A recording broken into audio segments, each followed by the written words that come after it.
बर'नि जिथु बागुरुम्बा दोहौआ जाहैबाय जोंनि मोनसे वेब आरोखि मोनसे दोहौ बे जाबाय मोनसे जोंनि जावरिखांनाय दिनै जावरिखांदोंबो एक्सुवेलि जेरै नाम दोनदों ओरैहाय सारा बर'फ्रानो आसामावनो बा इन्डियाआवनो जोङो नुनानै बा वार्ल्डआवबो नुदों जानो हागौ बिथांमोनहा मा जानो सानदों मा रोखोम बागुरुम्बा जायफ्रा एसे नुबाय माथो ओरैबायदि सारप्राइज जादों बेखौ जों आसा खालामनो हायो। दा बेवहाय गिबियाव बोसोरनैसो सिगां जोंनि बिटिसिनि मानगोनां प्रमद सिएमआ बेखौ खालामनायनि खोथामोन गोबां 20,000 बा 22,000 बागुरुम्बा मोसानाय नाथाय उनावहाय माने सावरायलायनानै बाथ्राफ्रा बिदिनो गोसारबाय बिदिनो जोंहा आसामनि मानगोनां चिफ मिनिस्टार मानगोनां डक्टर हेमन्त बिश्व शर्माया माने जों आसामनिफ्रायनो खालामसै होननानै खोथा थैलायनाय जादों। दा बियो फैनानै जेब्ला दुरान्ड काप जायो अब्ला माबा मोनसे खबर फैदों आरोखि ओरैबायदि जाबाय बे समाव आङो बेनि सिगां सावरायनाय जादों जोंनि माखासे इन्टेलेक्सुयेलफोरखौ लानानै संगठनफोरखौ लानानै बेवहाय आङो गोजानावसो दंमोन गुजरातआवसो दंमोन आरोखि आं थानो मोनाखै। दा बिनि उनावनो हठात करे माने सानथामसो सिगां दुरान्ड कापनि माने करिय'ग्राफ खालामनांगौ जाहैबाय आरोखि खालामबाय खालामखांनानै लोगो सप्ता खनसेनि गेजेरावनो मास्टार ट्रेनार लोगोसे डेम'नि थाखाय जों माने आसाम गभर्नमेन्टनि अर्डार मोनाबाबो बेखौ खालामनाय जादों आरो आथियाबारि थिनालि बे रामफल बिल क'क्राझारनि बे रामफल बिल खाथिनि आथियाबारि थिनालियाव। दा बेवहाय गासिबो जोंनि आसामनि मोनफ्रोमबो डिस्ट्रिक्ट कमिटिनि दैदेनगिरि बिथांमोनहा गावसिनि एक्सपार्ट माने बर'नि कृष्टि मोसाग्रा हारिमु मोसाग्रा बिथांमोनखौ लाबोनानै खालामफैनाय गासै 700 जन बेखौ जोंनो मेनेज खालामलायनानै फैसाखौ प्राइभेटलि आरोखि गभर्नमेन्टनि थाइसे माने मदद गैयाजासे बे 700 जन आर्टिस्टफोरखौ दामनाय देनाय मोसानाय बेखौ सप्ता खनसे लाखिनाय जादों दैज्लां बरान बिराद अखामोन आरोखि। दा बेबो कमप्लिट जाबाय आसाम गभर्नमेन्टआव जों हरबाय कालचार डिपार्टमेन्टआव ओमफ्राय मिनिस्टाराबो माने नायबाय जनफ्राबो हरना नायदों आरोखि बेवहाय बिथाङा बिराद गोमोदों आरोखि थारै मासि मोजां बेथ' बिराद मोजां जाबाय बिदि आरोखि ओमफ्राय जों सारप्राइज खालामना बिराद माने साबायखर होदों आरोखि। बेनि उनाव थायै थानानै नै दाखालि 2026नि हेपि निउ इयार 1 थारिखआवनो दाना इनफरमेसना फैजोब्बाय गाबोननो थफा लानानै माने डेम'नि थाखाय फैनांगौ गुवाहाटियाव डाइरेक्ट हुरुहोजायाव जों 2 थारिखआव फैबाय आरोखि जों निउ इयारबो मोनजायाखिसै माने आइ रिभार फेस्टिभेलबो मोनजायाखिसै साहित्य सभायाव जों थानो मोनाखिसै दा बिदि आरोखि दा जोङो 2 थारिखनिफ्रायनो दंफैयो 2 थारिखनिफ्राय 3 थारिखसिम डेम'निफ्रायनो हुरुहोजाय स्टेडियामावनो डेम' जादों 1 थारिखआवसो प्रेक्टिस जागासिनो 2 थारिखआव जाबाय आरोखि बेबो मोजां जादों माने बाख्नायनांगोन आर्टिस्ट बिथांमोनखौ माने 3 घन्टानि गेजेरावनो बे डेम'खौ बानायनानै फुरा शुटिं खालामनो हादों आरोखि माने डेम' आरोखि माने बेनिफ्राय मास्टार ट्रेनार ट्रेनिङा 4-5-6 शिल्पग्रामाव जादों आरो गुवाहाटियाव बेवहाय सानथामावनो बिथांमोनहाबो ओरैबायदि मोजां खालामबाय 400 जन मास्टार ट्रेनार हिनजाव हौवा दा बिथांमोनखौ 4 थारिखसिम बिदिनो खालामनानै बेनिफ्राय 7 थारिखआव फ्रि 7 थारिखआवनो एकदम गारि लानानै बिथांमोनहा मोनफ्रोमबो डिस्ट्रिक्टआव थांजोबनांबाय आरोखि थांनानै LAC लेभेलाव फोरोंहैबाय 8-9-10 बाहायबो ओरैबायदि मोजां फोरोंबाय माने फोरोंनानै बिथांमोनहा 11 थारिखआवनो मोनायाव सफैजोब्बाय आरोखि बेहाय गोबाङा माने जों DC एडमिनिस्ट्रेसन ओरै माने कालचारेल एफेयार्स आसामनि एडमिनिस्ट्रेसन सेक्रेटारि लेभेल माने आन्डारस्टेन्डिंआ गोरोबा जानायाव बिसोरो ओंखाम जानाय मानाय एसे सुजुग सुबिदाफ्रा एसे क्राइसिस जादों आरोखि सोरबा माने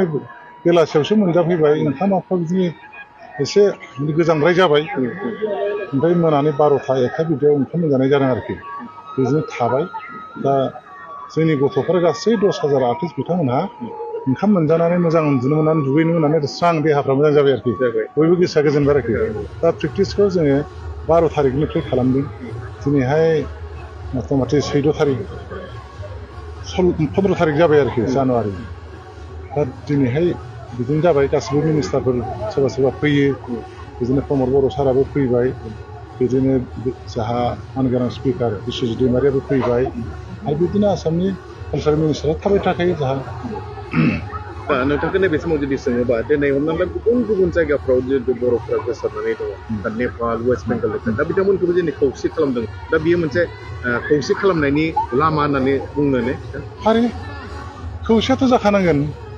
आरो बे खौसे खालामनायनि लामाया जाहाथे कालसारा खुनु रावजोंबो दायफोर थाया गावनि खामानिखौ मावो बे आरोखि जायफ्रा जेनुइन आर्टिस्ट माने खननाय मोसानाय बेफोराव पुरा बिजि जानानै थायो सरसा जाबाय थायो बिथांमोना राजनिथिनि माने माबा मोनसे संगठननि नांलाय खमलाय माबा खोथा खोनासंनाय बिनि समानो गैखाया नंखायनो दिनैहाय बे कालसारनि मानसिफोरा माने जेनेरेल मानसि हिसाबै माने बयनिबो सुबिदा उसुबिदा माबा मोनसे गाज्रि मोनलायनाय मानाय बेफोरखौ सानालासेनो बयबो नुजाफैदों आरोखि जाथिनि मोनसे खामानि होननानै कालसाराव जों खौसेनांगौ कालसारखौ जों लाखिनांगौ कालसारानो सिनायथि आइडेन्टिटि मोनसे जाथिनि होननानै बेखौ जोंनि गथ'फ्रा माने आर्टिस्टफ्रा फैनानै जमा जाफैदों आरो दा बेनि गेजेरजोंनो जों बयबो बे सेन्टिमेन्टखौ लानानै जिखि दल संगठन जाया मानो जिखि राजनितिक पार्टियानो जाजानो बयबो मदद खालामनांगौ बयबो माने बे जिनिसा रायजोनि जोंनिनो आरोखि दा आं आसा खालामदों जाहाथे बयबो खौसे आखाइ हमलायनानै बयबो जोंखौ माने साजेसन होयो मोनसे मटिभेट खालामो मोजां जानांगौ जाथिखौ बिदिनो लाखिनांगौ मुलुग दरबाराव जोंनि बागुरुम्बाखौ गोसार होनांगौ जाथिया सिनायजानांगौ दा बेफोरबायदि मोनसे पिक्सारखौ जों लाबोना होनांगौ आरोखि दा दिनैसिमाव आं जोंनि दल संगठन आरो जोंनि पलिटिकेल दैदेनगिरिफोर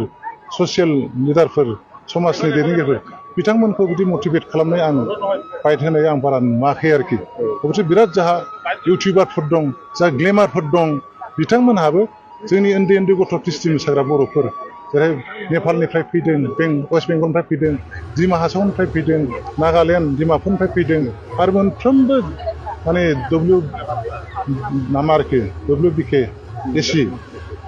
बेनिफ्रायबो फैदों दा बिथांमोनहा उन्दै उन्दै कालसार सिबिना फैदों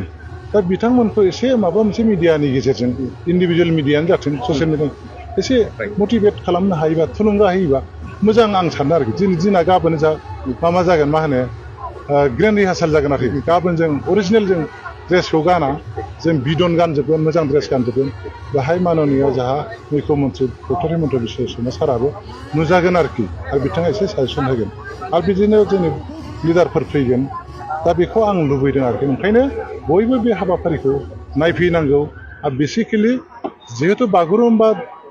बागुरुम्बाखौ गोदो गोदायनिफ्राय दंखायोबाबो नेसनेल लेभेलाव इस्टाब्लिस खालामदों जोंहा अस्ताद कामिनी कुमार नार्जारि आरोखि जाय मानसिया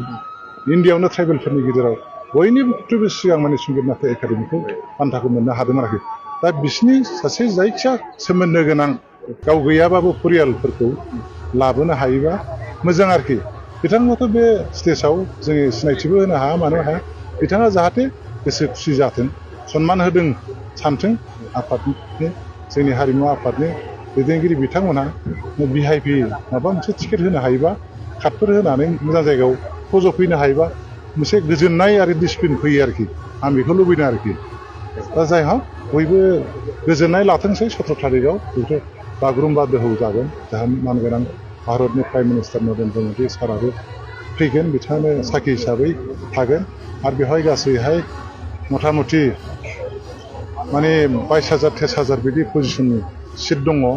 दा जों माखासे लानाय जाबाय सानजाहा बै माने बेक साइडनि फ्रन्टखौ दामग्रा देग्राफोरनि थाखाय बेनिफ्राय 19,000 बाहाय सिट दं आरो गासैबो गेलारियाव दा बाहाय हाबनो हागोन आरो बाद बाखिखौ दा आं इनफरमेसन माने मिनिस्टार सारा बुंनाय बायदिब्ला कालचारेल मिनिस्टारा बाहेरायावबो जायफ्रा हाबनो जायगा गैया बिथांमोना LED गुवार मोनब्रैसो होगोन बे माने बक्सिं बे रिंफ्राव साइडफ्राव थानानै नायनो हागोन आरोखि दा बेहाय आं खावलायदों जाहाथे जोंनि जाय आगत फागत आरोखि बाहाय मोनसे सिट नाम्बार लिरनाय गैया आंना मुं नाम्बार होननाय गैया जाय सिगां फैगोन बेखौ 2थानिफ्राय जिरायनायखौ थिनदों आरोखि 5थानिफ्राय जा सारा फैगोन गाहाय आलासिया मानगोनां प्रधान मन्त्रिया बे हाबनानै उनावहाय लेट जाग्राफ्रा सिट मोनाबा जायगा गैयाबा सोनाय नङा ओमफ्राय जाहाथे अननानै आनडिसिप्लिन दा खालामथों दावराव दाजाथों जोंखौ लेंहरबाय जों फैबाय जों हाबनो मोनाखै मायाखै जोंनि बागुरुम्बा मोसानायाव जों मानो हाबनो मोना बेफोरबायदि बुंलाबायनानै माने ससियेल मिडियाफ्राव हगारलाबायनाय मिडियाफ्राव बुंलाबायनाय माबा मोनसे फिजिकेलि एसे रागा जोंनाय देखायलाबायनाय अननानै बेखौ दा खालामथारथों आरोखि बयबो मोजाङै जाफुंथों होननानै बयबो नायदो बयबो एन्जयमेन्ट लादो आरो न'आव थाग्राबा टिभियाव नायदो मबाइलाव नायदो बयबो रंजादो बयबो सापर्ट खालामदो अब्लानो गरजियास जागोन बेखौनो आं खावलायबाय रायजो राजा बिथांमोनखौ